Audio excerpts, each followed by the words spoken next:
Good evening. Welcome along to our Champions League coverage here on CBS Sports Network and Paramount Plus. Fantastic to have you with us. Kate Abdo, Thierry Henry, Jamie Carragher, Micah Richards. We're a happy crew for some reason tonight. Everyone's feeling loved. It's Valentine's Day. Let's talk about... Happy Valentine's Day. Thank you so much. I appreciate the flowers. You got flowers, yeah? I did. And perfume. I did. Let the viewers know, you know what I mean? What's happening? You just sat there with flowers. People want to know what's happening. Sorry, I got flowers, I got chocolates, I got perfume, Louis Vuitton. There's more than that. You got a date tonight? Oh, no. Oh, no, I don't. No? Why?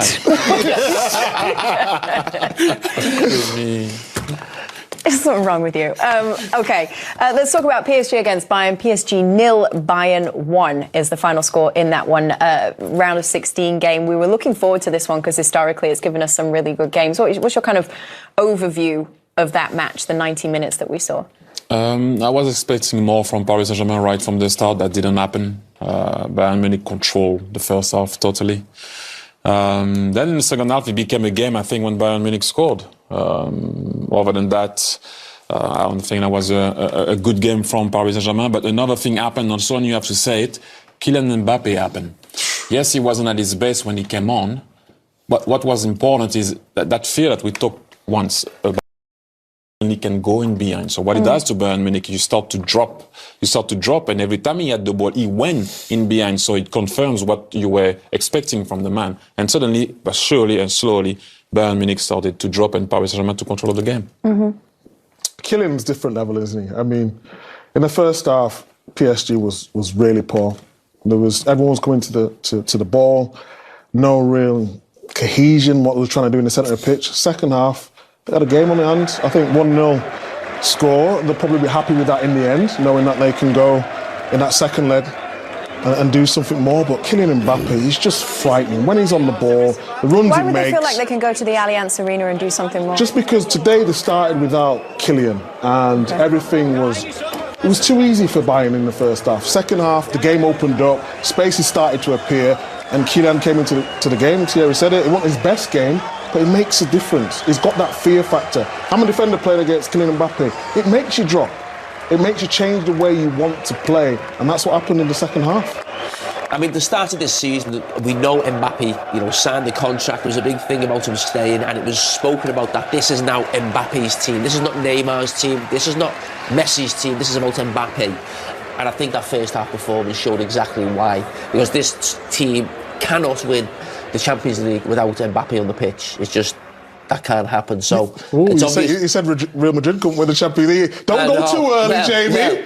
Well, your man Kylian might win there. But, I mean, you said Napoli.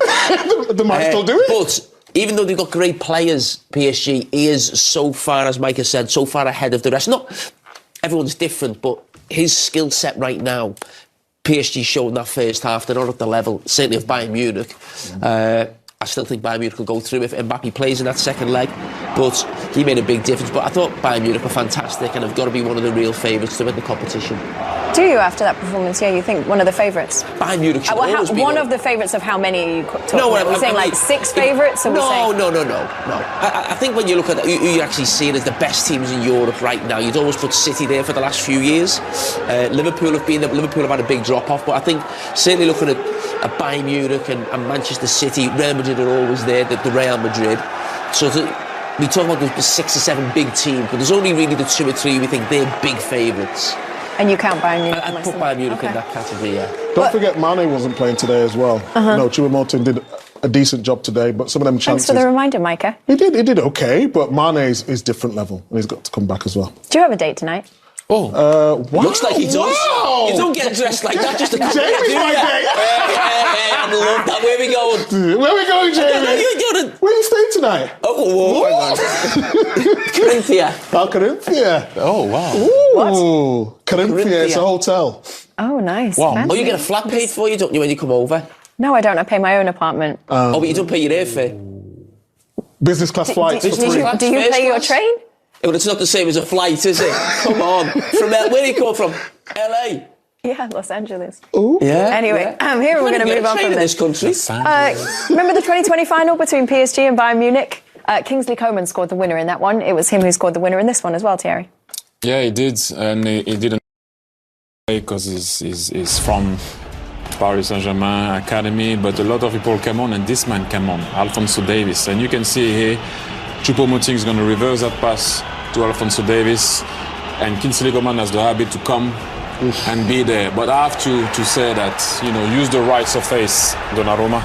Save that ball with your foot. By the time you go down, it's an awkward situation. If you clear it with your foot, it wouldn't have been a goal. But thankfully for Kingsley Coman, that's the second time that he wins against Paris Saint-Germain, yeah, with a goal. Who's his hardest ever opponent, Coleman? Oh. Sorry? There's some footage circulating the web. No one's found it yet, though. No one's found it. No. It's imaginary footage. It will be found. What is this footage? You need to tell the viewers. So basically, Coleman, you know, and I played a little game. I was at Fiorentina. He was at Juventus. He was 15. No. Don't. No. Oh.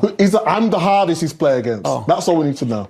Yeah? Mm-hmm. You know that literally the entire control room has been looking for this footage that you say you saw with your own eyes. So you think I'm lying? I'm just saying. Are you calling me a liar? No, I'm just saying nobody can find it. I believe you. Yeah, of course. It's easier to find Lord Lucan. I believe you. They don't get the joke, do they? Even as half as America, but yeah, anyway. Moving on swiftly. Jamie, why don't you break us down that goal a little bit more, the Kingsley Coman What, goal? Lord Lucan or the goal? I don't know who Lord Luca is. No one can find him. Right, let's get to the goal. Right, I mean, the goal from Bayern Munich. What I want to say, I think in the game now, a lot of teams are trying to get a front five. So you see Bayern Munich, yes, they're playing a three at the back, but the wing-backs become wingers when they're in attack. It's up against that back four of PSG. Ramos gets dragged out, so you see the space at the back post for Cole because it's 5v4. The fullback gets dragged inside as he has to do, and Thierry's right, the goalkeeper has to save it. But they get the overload, and so many teams are trying to do this at this moment in the modern game. There's none better than actually Manchester City, but Bayern do it brilliantly here. Coleman doesn't celebrate, of course. I think he's obviously paid for the club, but what could the fullback do better there, Jamie? No, I'm not sure there's a lot you can do. He's got to come on with the one who's closest to the goal. Because we're taught to go to the closest man. Yeah. But he didn't sort of check his shoulder, and his body position probably could have been a little bit better. But I think when you look at Manchester City, I think they're the best at that, in getting that front five. I always think when you're playing into Manchester City, and maybe even at Bayern Munich, it's difficult to play with a back four. There's that much quality. They move the ball that quickly that sooner or later they get an overload. Sometimes Manchester City's overload is through the middle where Kevin De Bruyne makes that run between full-back, between centre-back. And we're seeing that a lot now with basically the full width of the pitch, a centre-forward and two number 10s. It was a much better half, a much improved half from PSG in that second half, right? We saw them have the ball in the back of the net at least twice. Both of them ruled off for offside. Yeah, I mean, Mpappe, but I thought that Nuno Mendes was very good on the night. And the main point was they started to run in behind. And when you run in behind, you install fear in the opponent. As a manager, Thierry, would you have started Mpappe and then maybe taken him off instead of bringing him on in the second half? Or are they bringing him on the second half because there's more space and the game's opened up a little bit? I wouldn't have started him. I think I would have done the same thing. But what I would have said to whoever was playing, like to have a go. Whether we start with Mpappe or he was on the bench, what Paris needed to do in that first half was to put pressure on that team. And we all have been in that situation when you remember. Let's go back to what I talked about: Monaco, Paris Saint-Germain, Kimpembe talking to the fans and saying we gonna be at it against Bayern, we will be there. We are struggling at the minute. They didn't start like that. Have they got the legs to do it though? Because you watch them every single week. You go. No, in the second half they did. In the second half they had to react because they considered Mpappe came on, he gives you a lift. Yes, but look at Nuno Mendes. Even in the first half, Nuno Mendes was the only one to try to bring that ball out. Even Ramos sometimes was sprinting to go forward to try to help. I think it's a state of mind. At one point, you go above and beyond. Even if it's for 10 to 50 minutes, you throw some punches to see what the opponent is going to give you. And then if they're better, you kind of say, okay, now let's readjust. But they didn't even start to throw punches right from the start. But I would have had Mpappe on the bench right from the start, just because with muscle injuries, you can never be sure, right?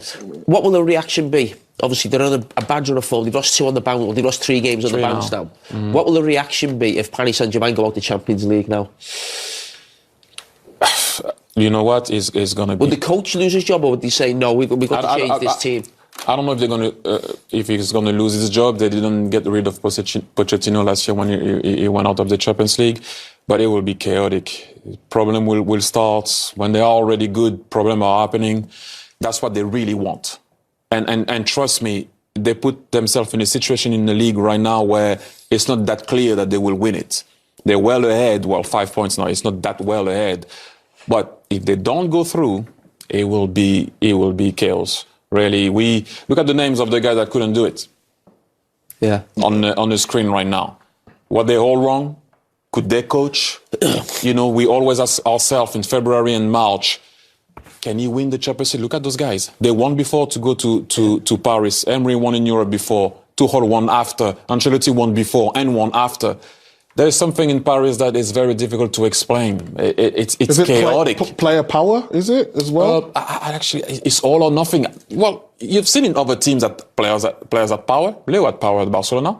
Ronaldo had power at Madrid. But they run and work hard. PSG is more individual brilliance rather than team. Look, I believe, and I'll let you go, Jamie, because I sense that you want to talk, but it's more, it's okay. It's just that I think personally, that individual will win your game, but structure will make sure that you will not going to lose it. 100%. Then, from that standpoint, your so-called freaks can win you the game. Paris doesn't have structure at the minute, and they didn't really have structure for a very long time. It's always about, can you win me the game, individuals? It doesn't work like that, football. Structure is key. I think a big thing is the two teams we look at of being, you know, owned by states, owned by countries, as sort of Paris Saint-Germain and Manchester City. But they've both gone about it in different ways. Whereas Manchester City haven't gone and bought a Neymar or a Lionel Messi. They've spent big money, of course they have, but they've bought top players, young players. They've created a team. Pep Guardiola's got a structure. You know that better than anyone. PSG is just like the fantasy of what anyone would think they'd want the club to do if they had money. Oh, go and buy Messi, go and buy Neymar, go and have this one, go and get this player. It's like, it's just all players just dropped in. There's no thought process or structure, as you talk about. And those managers getting it wrong, or not getting it wrong, not winning the Champions League, is for me no reflection on them. No. It's a reflection on how the club is run. And that's the big difference, I'd say, with a Manchester City. Yes, they haven't yet won the Champions League, both teams. They're the teams who spend a lot of money, but every season we always feel like Manchester City have got a great chance of winning the Champions League. And with Paris Saint-Germain, you never feel like it's going to happen. They almost change the model of buying superstars and actually build a team. All right, well, we are going to go to a quick break. We've still got loads more